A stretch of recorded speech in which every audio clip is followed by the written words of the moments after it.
오늘 성찬 예배를 드리고 있습니다. 우리에게 성찬이 왜 필요할까요? 성찬이 필요한 이유는 무엇일까요? 한번 잠깐 생각해 보기를 원합니다. 성만찬을 제정하시는 말씀인 고린도서 11장 23절 볼까요? 네. 내가 너희에게 전한 것은 주께 받은 것이니 곧 주 예수께서 잡히시던 밤에 떡을 가지사 하면서 성만찬을 제정하는 말씀이 시작되어지는데요. 이 11장 23절을 영어 성경으로 보면은 이렇습니다. 제가 저걸 다 읽지는 못하고요. 네, 끝에 두 줄만 볼게요. The Lord Jesus on the night he was betrayed라고 합니다. betray. On the night he was betrayed. 뭐라고 하죠? 주께서 배반당하시던 밤에, 그죠? 주께서 배반당하시던 밤에. 그러니까 잡히시던 밤에라는 그 구절이 영어로 하면 배반당하시던 밤에 뭐가 강조되어 있죠? 배신이 강조되어 있는 걸 알 수가 있어요. 주님이 이날 배신당한 겁니다. 누구한테 배신당한 거죠? 그렇죠. 가룟 유다에게 배신당한 겁니다. 가룟 유다가 은 30냥에 우리 예수님을 팔아버리고 말았죠. 사랑하는 제자가 어떻게 스승을 팔 수 있을까요? 여러분, 최근에 매일매일 뉴스에 도배되다시피 한 사건 아세요? 가평 계곡 살인사건 아시죠? 뉴스 안 보시죠? 알고 있습니다. 네. 그래도 이건 아십니다. 그렇죠? 하도 많이 떠들어대가지고 가평 계곡 살인사건, 이은혜 씨가 공범과 함께 남편을 사망케 했다는 의혹을 사고 있어요. 왜 그렇죠? 보험금 타내려고. 그 이전에도 몇 번 살해할 의도가 있었고 그 이전에 사귀던 사람들도 우연의 일치인지 사망한 일들이 있었던 겁니다. 그렇죠? 참 이해가 되지 않아요. 그죠? 어떻게 남편을 살해하고 보험금을 타내려고 그렇게 할 수 있는지 이해가 되지 않아요. 갑자기 이런 얘기 들으면요, 옆에 있는 배우자가 무섭습니다. 그죠? 무서워집니다. 참 잔인한 것 같아요. 사랑하는 사이인데 말입니다. 세상에는 이렇게, 그죠? 사랑하는 사람들끼리 배신을 주고받고 있는 일로 인해서 아픔을 겪게 되어 있습니다. 예수님도 사랑하는 자자에게 지금 그런 배신을 당하고 있는 거예요. 그런데 가만히 보면은 가룟 유다만 배신자일까요? 여러분, 그 예수님께서 잡히시던 밤에 제 아들이 다 도망쳤어요. 도망친 제 아들, 그들도 가만히 본다면 배신자 아닌가요? 여러분, 그 중에 베드로 생각해 봅시다. 베드로, 그는 제일 먼저 예수님의 제자가 되었어요. 근데 그는 제일 마지막으로 예수님을 배반한 제자가 되고 말았어요. 그가 뭐라고 말하죠? 내가 죽을지언정 예수님을 배신하지 않을 것입니다 했지만 결국 배신하고 그도 떠나고 말았습니다. 심지어 베드로는요, 예수님을 모른다고 저주까지 했어요. 결국 12제자 모두가 다 예수님을 배신했습니다. 근데 그뿐 아닙니다. 예수님이 예루살렘 성에 입성할 때 군중들은 예수님을 열광적으로 환호했어요. 호산나 호산나 다윗의 왕으로 오시는 이여 하면서 얼마나 예수님을 열광적으로 환호했는지요. 그런데 불과 며칠이 지나지 않아서 모두 다 예수님을 향해서 돌을 던지고 있어요. 심지어는요, 예수님을 십자가에 못 박으라 라고 소리치면서 침을 뱉고 온갖 조롱을 서슴지 않고 있어요. 그렇다면 거기에 있었던 군중들도 배신자가 아닌가요? 그렇죠. 그들도 배신자이죠. 그런데 비록 그 자리에 있진 않았지만 조용히 예수님의 죽음을 지켜만 보고 있던 자들, 여러분, 그들도 배신자입니다. 왜 그렇습니까? 예수님이 하나님의 아들이라고, 예수님은 아무 잘못 없다고 자기의 위험을 무릅쓰고 나서 예수님을 변호하고 옹호한 사람이 있나요? 아무도 없어요. 그렇다면 그들도 배신자입니다. 예수님이 십자가에서 돌아가신 그날 밤은 모든 인류가, 모든 사람들이 이 중대한 범죄에 참여한 바로 배신자이며 공범들인 것이죠. 그러면 오늘 지금을 살고 있는 우리들은 어떤가요? 우리들은 예수님을 십자가에 못 박은 일과 나는 아무 상관없습니다 라고 자신 있게 말할 수 있을까요? 2000년 전에 만약에 그죠? 내가 그 자리에 있었다면 나는 어떻게 했을까요? 한번 진지하게 나를 되돌아봅시다. 만약 2000년 전에 예수님이 십자가에 못 박히실 때 내가 그 자리에 있었다면 나는 어떻게 했을까요? 나는 어떤 위험을 감수하고서라도 예수님이 하나님의 아들이라고 그렇게 옹호하고 그분은 아무런 잘못 없다고 그렇게 그분을 변호할 수 있었을까요?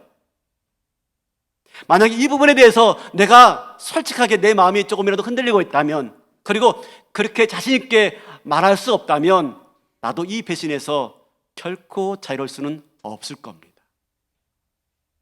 나는 절대 배신자가 아니야 라고 말할 수가 없는 겁니다. 따라서 예수님의 이 십자가 사건은 그때 그 당시에 끝난 사건이 아닙니다. 예수님의 이 사건은 어떻습니까? 현재 진행된 사건이고 현재적 사건입니다. 다시 말하면 아직까지 공소시효가 끝나지 않은 현재적 사건이다라고 하는 말인 것입니다. 그러면 우리가 누굽니까? 우리가 배신자이고 우리가 바로 공범인 것입니다. 그렇습니다. 예수님이 십자가에 못 박힌 사건은 온 인류가 다 참여한 사건이고요, 온 인류가 배신자이고요, 온 인류가 십자가 사건의 공범인 것입니다. 우리에게 성찬이 필요한 이유는 바로 이것 때문입니다. 온 인류가 배신자이기 때문에, 온 인류가 다 배신했기 때문에 우리에게 성찬이 필요한 것입니다. 그러면 성찬이 어떤 의미 있길래 배신자에게 성찬이 필요한 것일까요? 성찬이 어떤 의미가 있길래 배신자들에게 성찬이 필요한 것일까요? 오늘 본문 말씀 보면은 예수님께서 잡히시는 날 밤에 제 아들을 모아놓고 마지막 만찬을 베푸시는 장면이에요. 배신당하는 날 그 장면이 있죠. 다시 한번 우리 한번 읽어볼까요? 14절, 15절 같이 시작. 때가 이름에 예수께서 사도들과 함께 앉으사 이르시되 내가 고난을 받기 전에 너희와 함께 이 유월절 먹기를 원하고 원하였노라. 그런데 이렇게 마지막 만찬을 함께 먹기를 원하시는데 이미 예수님은 배신을 당할 줄 알고 계세요. 아니, 예수님은 이미 배신당한 상태예요. 누가복음 22장 3절에서 6절 보여주시겠습니까? 네. 열둘 중에 하나인 가롯인이라 부르는 유다에게 사탄이 들어가니 이에 유다가 대제사장들과 성전 경비대장들에게 가서 예수를 넘겨줄 방도를 의논하매 그들이 기뻐하여 돈을 주기로 언약하는지라. 유다가 허락하고 예수를 무리가 없을 때에 넘겨줄 기회를 찾더라. 유다는 이미 예수님을 팔기로요 매수된 상태였고요, 이미 예수님 팔았어요. 지금 이 순간은요 언제 예수님을 넘겨주면 좋을지 그때를 찾고 있는 것입니다. 언제가 좋을까? 낮에는 사람들이 북적대기 때문에 예수님을 잡을 방도가 없었습니다. 그러면 무리가 없는 때에 예수님 홀로 있는 때가 가장 적은 적기인 것이죠. 그래서 어둠을 타서 어떻게 합니까? 배신자가 예수님을 팔고 있는 것입니다. 그런데 그 제자가, 이미 예수님을 팔았던 제자가, 이미 예수님을 팔기로 마음을 먹은 제자가 있는 그 자리에서 예수님 뭐라고 말씀하십니까? 내가 이 만찬을, 이 식사를 너희와 함께 하기를 원하고 또 원하노라 라고 말씀하고 있습니다. 예수님의 간절한 소원이에요. 원하고 또 원한다. 간절한 소원. 여러분, 이 만찬이 무엇이길래 예수님이 그 제자들과 함께 만찬을 같이 하기를 간절히 원할까요? 그 이유가 무엇일까요? 예수님은 이 만찬이 마지막 될 것을 이미 알았습니다. 나에게 어떤 일이 일어날 것을 이미 예수님은 알았던 것입니다. 사랑하는 제자와 헤어지게 될 것을 알았던 것이지요. 언제나 우리가 사랑하는 사람과 헤어지는 것은 힘들고 아픈 일입니다. 어제 잠깐 영상을 보았는데요, 제목이 이렇습니다. 우크라이나 약혼녀를 찾으러 간 한국 남자 이야기. 혹시 아세요? 네, 우크라이나 약혼녀를 찾으러 간 한국 남자 이야기. 이 주인공이 누구냐면 대구에서 한 시민단체에서 간사로 활동하고 있는 이건희 씨 이야기입니다. 이건희 씨는 러시아에서 약혼녀를 만났어요. 우크라이나 여성인데 아나스타샤라는 이 러시아 약혼녀, 우크라이나 약혼녀를 알았어요. 러시아에서 어학연수하면서 만난 겁니다. 약혼한 겁니다. 근데 지금은 이 아나스타샤가 우크라이나에서 대학교사를 다니고 있어요. 올해 5월에 결혼하기로 약속되었는데 그만 전쟁이 나는 바람에 이 일이 어렵게 되고 만 겁니다. 그래서 이건희 씨가 수차례 한국으로 피난 올 것을 몇 번 권유했어요. 근데 이 아나스타샤가 끝내 가족 곁에 남기로 결정한 겁니다. 그래서 폴란드까지 가서 약혼녀를 만납니다. 설득을 합니다. 그러나 끝내 이 약혼녀를요 설득할 수가 없었어요. 아나스타샤는 가족들과 함께 남아서 군인들을 돕다가 전쟁 끝나면 돌아오겠다고 말을 하는 거였습니다.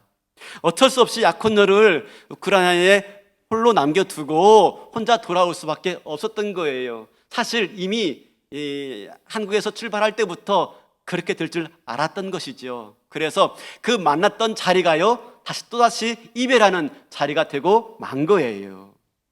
언제나 우리가 그 사랑하는 사람과 헤어지는 건 어렵고 힘들지요. 그런데 이 사랑하는 사람과 마지막 시간을 보낼 수 있다면 여러분 무엇을 하고 보내고 싶습니까? 그 영상에 보면은 이건희 씨가 떠나면서요 약혼녀인 이 아나스타샤를 위해서 음식을 만들어 주기로 합니다. 그래서 장에 가서 식재료를 사다가 음식을 만들어 줘요. 그렇게 저녁을 먹고 이튿날 마침내 만났던 자리에서 다시 헤어지게 되어집니다. 여러분, 지금 예수님이 그렇습니다. 지금 예수님이 제자들과 마지막 시간, 이 마지막 시간을 보내기 위해서 지금 저녁 만찬의 자리에 앉으신 거예요. 예수님은 바로 이 순간이 끝나면 제자들과 함께 이별할 것을 다 알고 있었습니다. 그럼에도 불구하고 만찬을 나누기를 원하고 계신 겁니다. 이별의 만찬이지요. 예수님은 누가 자신을 팔 줄 이미 알았습니다. 바로 가룟 유다죠. 유다도 그 자리에 있었습니다. 뿐만 아닙니다. 제자들 모두 다 예수님을 팔 것을 이미 알았습니다. 얼마 후에 모두가 다 자기를 버리고 떠날 것을 알았습니다. 그럼에도 불구하고 예수님이 지금 말씀하고 계신 것입니다. 나는 너희와 함께 이 식사를 함께 먹기를 원하고 또 원하노라. 예수님은요 이미 제자가 자기를 판 줄 알았어요. 또 예수님은요 이미 제자들이 자기를 팔 줄 알았어요. 그럼에도 불구하고요 나는 너희와 함께 먹기를 원하고 또 원하노라 라고 말을 하고 있는 것입니다. 왜 그럴까요? 왜 그럴까요? 여러분, 사랑하는 사람에게 가장 큰 충격과 타격이 뭡니까? 그 배신하는 거죠. 배신하는, 사랑하는 사람을 배신한 거죠. 그게 그 사람에게 가장 큰 충격과 타격을 주는 것입니다. 지금 그런데 예수님은요 그거보다 더 큰 충격이 있어요. 더 큰 아픔이 있어요. 더 큰 슬픔이 있어요. 그것은 예수님이 잡히실 것 때문에 그런 것이 아니에요. 그것은 예수님이 배신당할 것 때문에가 그런 게 아니에요. 지금 예수님에게 가장 큰 슬픔은 오로지 한 영혼에게 집중되어 있는 것입니다. 무엇이죠? 그가 자신을 팔 것이며 그 일로 인해서 얼마나 괴로워할 것인지를 알았던 것입니다. 모든 제자들이 자기를 팔 것을, 배신할 것을 알았고요 그 일로 인해서 얼마나 자신을 원망할지를 알고 알았던 것입니다.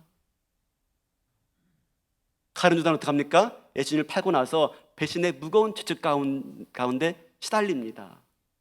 한없이 자신을 저주하고요 마침내 견디다 못해 자기는 스스로 목매어 자결하고 맙니다. 예수님은 그 사실을 알았던 것입니다. 배신당한 아픔보다도 배신하는 당사자들이 얼마나 아플까, 그 죄책감에 얼마나 시달릴까, 그 무거운 짐을 지고 마침내 스스로 목을 메고 자결할 것을 예수님 아셨던 겁니다.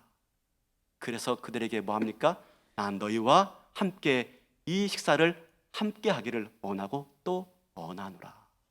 왜 그렇죠? 여러분, 우리가 함께 식탁을 나눈다 하는 것은요 너와 나가 하나다 하는 것입니다.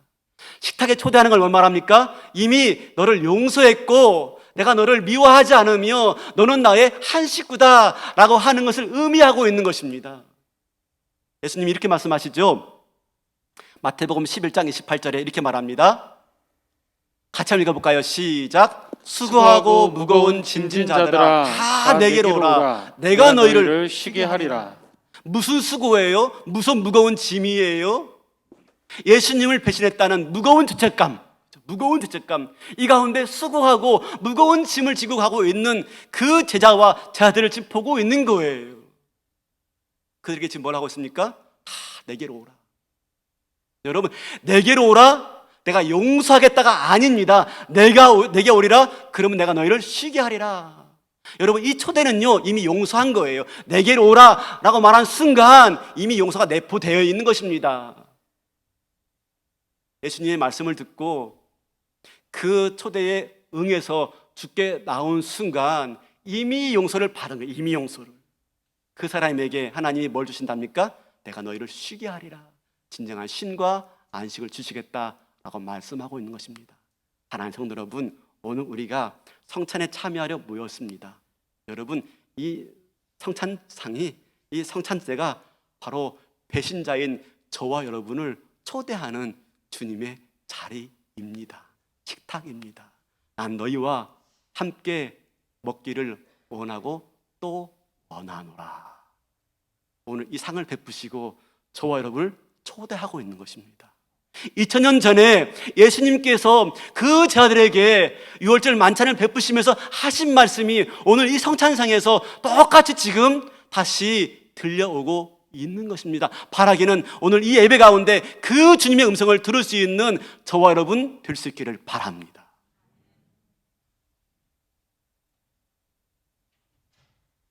예수님께서 온 인류가 배신할 그날 밤에 식사하시면서요 성만찬을 제정하십니다. 이 날을 기념하라. 이것을 행하여 기념하라. 왜 이것을 행하여 기념하라 라고 말씀하셨을까요? 왜 이 날을 기념하라 라고 말을 했을까요? 이 날은 어떤 날입니까? 배신한 날이에요. 배신자들이 예수님을 팔아버린 날이에요. 여러분, 그러면 한번 배신자 입장에서 생각해 봅시다. 배신자 입장에서요. 여러분, 배신자에게 있어서 이 날은 절대 잊을 수 없는 날일 것입니다. 내가 배신했어. 내가 배신했다고. 그 예수님을 내가 배신했다고. 우리를 위해서 목숨을 버린 그 예수님을 내가 배신했다고. 아마 배신자에게 있어서 인생의 하루를 지울 수 있다면 어느 날을 지우고 싶겠습니까? 우리 인류 역사상 하루를 지울 수 있다면 어느 날을 지우고 싶겠습니까? 배신한 날. 온 인류가 배신한 날. 우리가 배신한 날. 그 날을 지우고 싶지 않겠습니까? 그런데 주님 말씀하십니다. 이 날을 기념하라. 이 날을 기념하라. 왜 그렇습니까? 온 인류가 배신한 날이기 때문에 그렇습니다. 유다만 배신한 게 아니고 12제자만 배신한 게 아니고 오고 오는 모든 세대의 모든 인류가 다 배신했기 때문에 배신한 우리들에게 지금 예수님께서 용서와 자유와 쉼을 베푸시겠다고 초대하고 있는 것입니다. 그래서 이 날을 기념하라 라고 말씀하고 있는 것입니다. 그래서 우리가 성찬을 지켜야 하는 겁니다. 이것이 성찬이 필요한 이유입니다. 예수님은 아셨던 것이죠. 우리를 위해서 십자가 지셨지만, 그리고 우리를 구원해 주었지만 우리가 또 예수님 배신할 줄 알았던 겁니다. 예수님 모른다고 내 마음대로 행할 것을 알았던 것입니다. 예수님 없이 내 마음대로 내 인생을 살 것을 아셨던 것입니다. 그래서 이 날을 기념하여 지키라 라고 말씀하시면서 성만찬을 제정하고 있는 것입니다.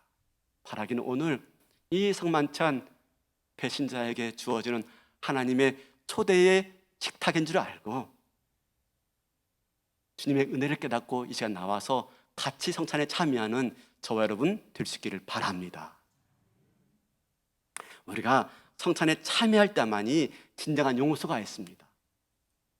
우리가 성찬에 참여할 때만이 인생의 가장 무거운 짐을 벗어버릴 수가 있습니다. 우리가 성찬에 참여할 때만이 우리의 모든 수고에서 진정 자유로울 수가 있는 것입니다. 성찬은 배신자에게 주어지는 참된 안식의 피난처인 것입니다. 그래서 우리에게 성찬이 필요한 것입니다.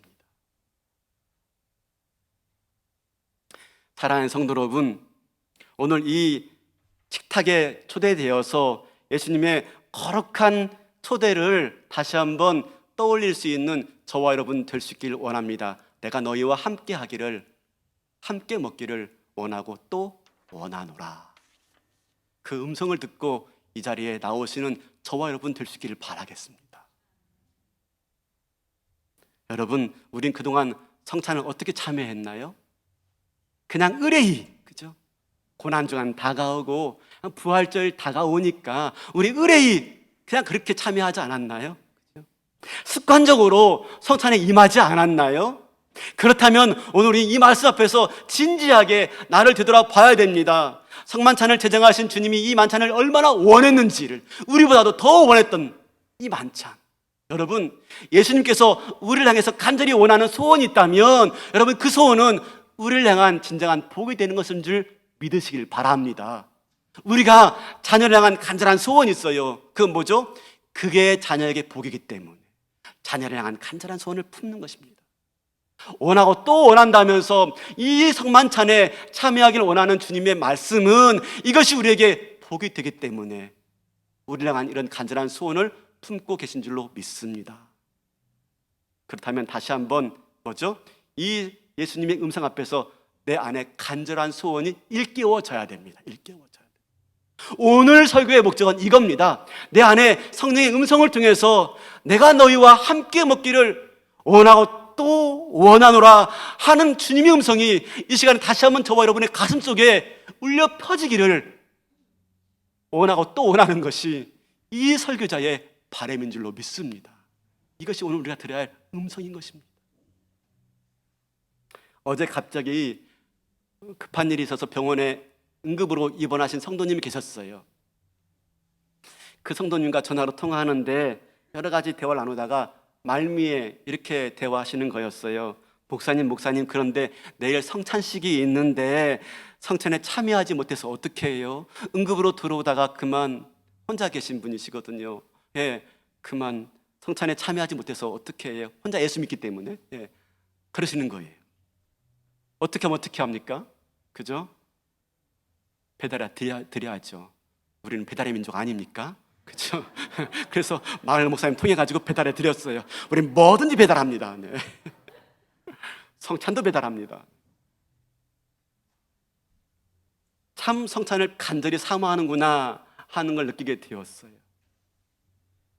우리가 코로나 때문에 온라인 예배 시작되면서 온라인 성찬을 우리가 진행했어요. 참 잘했다라는 생각이 들어요. 왜? 성찬을 간절하게 사모하는 분들이 계시니까. 처음에 온라인 성찬할 때는요 한두 분만 받아갔어요. 근데 어제 우리 장로님 통해서 성찬 배부했는데 무려 10가정 이상 20명이 성찬을 받아갔다 하는 얘기를 들었어요. 얼마나 감사한지. 야, 성찬을 참 간절히 원하는구나. 오늘도 이렇게 예배 자리에 봤는데요 오늘 많이 오셨어요. 제가 앉아서 보니까 오늘 오래간만에 뵈신 얼굴들이 꽤 많이 보여요. 왜 그랬을까? 그죠? 성찬을 참여하기를 원하시는 거죠.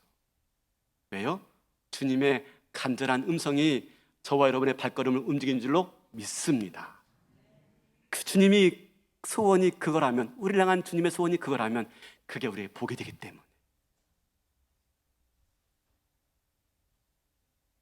바라기는 오늘 이 성찬을 통해서 저와 여러분의 모든 죄가 다 용서되어지고 그동안 수고하고 무거웠던 모든 짐들이 다 벗겨지고 참된 자유와 그리고 안식과 기쁨을 누리시는 이 성찬의 자리가 되기를 주님의 이름으로 축원합니다. 그렇다면 우리가 어떡합니까? 간절히 소원하는 마음 가지고 참해야 되는 것입니다. 근데 그럼에도 불구하고 얼마나 많은 사람들이 이 성찬을 낭비하고 잃어버리고 있는지 몰라요. 성찬에 대해서 아무런 소원 없이 아무런 감동 없이 참여하는 거죠. 그렇다면 우리는 그 선물을 낭비하고 있는 거예요. 그 축복을 낭비하고 있는 거예요.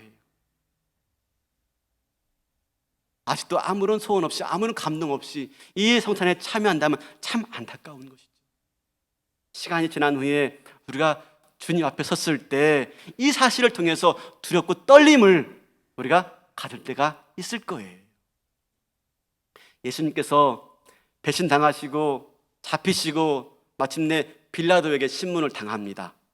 빌라도가 아무리 신문해 봐도 예수님에게서 죄목을 찾을 수가 없었어요. 그래서 무죄 방면하려고 하는데 군중들이 아우성을 칩니다. 예수를 십자가에 못 박으소서, 예수를 십자가에 못 박으소서. 그러자 빌라도가 군중들의 요구대로 해주겠다고 하면서 이렇게 말합니다. 마태복음 27장 24절입니다. 빌라도가 아무 성과도 없이 도리어 밀란이 나려는 것을 보고 물을 가져다가 무리 앞에서 손을 씻으며 이르되 이 사람의 피에 대하여 나는 무죄하니 너희가 당하라. 그러자 뭐라고 말합니까? 백성들이 백성이 다 대답하여 이르되 그 피를 우리와 우리 자손에게 돌릴지어다 하거늘 그 피를 우리와 우리 자손들에게 돌릴지어다. 이 말이 얼마나 무서운지 모르고 지금 이 말을 하고 있는 거예요. 여러분 아십니까? 이스라엘 역사 속에서 그들이 얼마나 이 사건으로 인해서 끔찍한 침략을 당하고 끔찍한 학살을 경험하는지 우리가 알지 않습니까? 얼마나 수많은 나라에 의해서 침략을 당합니까? 나라를 잃어버리고 뿔뿔이 흩어져 있는데 그나마 뿔뿔이 흩어진 그 자리에서 독일 나치에 의해서 아우슈비츠 수용소에 갇혀서 무려 몇만 명이 죽었습니까? 100만 명이 죽었다고 하면 100만 명. 굶어 죽은 것만 아닙니다. 생체 실험을 당하고 화학 실험을 당하고 온갖 수모를 다 당하면서 100만 명이 죽었습니다. 100명. 유대인 100만 명. 그들이 뭐라고 말했죠? 그 피를 우리와 우리 자손들에게 돌리소서. 여러분, 우리가 이 군중들보다 낫다고 할 수가 있나요? 유다만 배신자가 아니라 군중들만 배신자가 아니라 우리도 배신자가 아닌가요? 이런 우리에게 이 성찬이 얼마나 필요한지. 사랑하는 성도 여러분, 오늘 이 말씀은요 2000년 전의 이야기가 아니라 저 아우슈비츠에서 끔찍한 죽음을 당했던 그들 유대인들만의 이야기가 아니라 바로 오늘 우리의 이야기인 줄로 믿습니다. 그렇다면은 오늘 우리가 이 시간에 이 자리에 나와서 다시 한번 주님 앞에서 주의 음성을 들을 수 있어야 됩니다. 내가 너희와 함께 먹기를 원하고 또 원하노라. 그 음성 앞에서 내 주님, 내가 주님과 간절히 먹기를 원합니다. 내가 간절히 주님 만찬에 참여하기를 내가 소원하고 고대합니다. 이 시간 나와 함께 해 주어서 주의 만찬에 참여하는 은혜를 알게 하시고 용서를 알게 하시고 자비를 알게 하시고 기쁨과 참된 평안을 누리게 하여 주시옵소서. 나와 우리 자손들에게 하나님의 참된 은혜와 그리고 용서와 자유가 넘치는 삶을 살게 하옵소서. 기도하시며 참여하시는 이 성찬 되시기를 주님의 이름으로 축원합니다.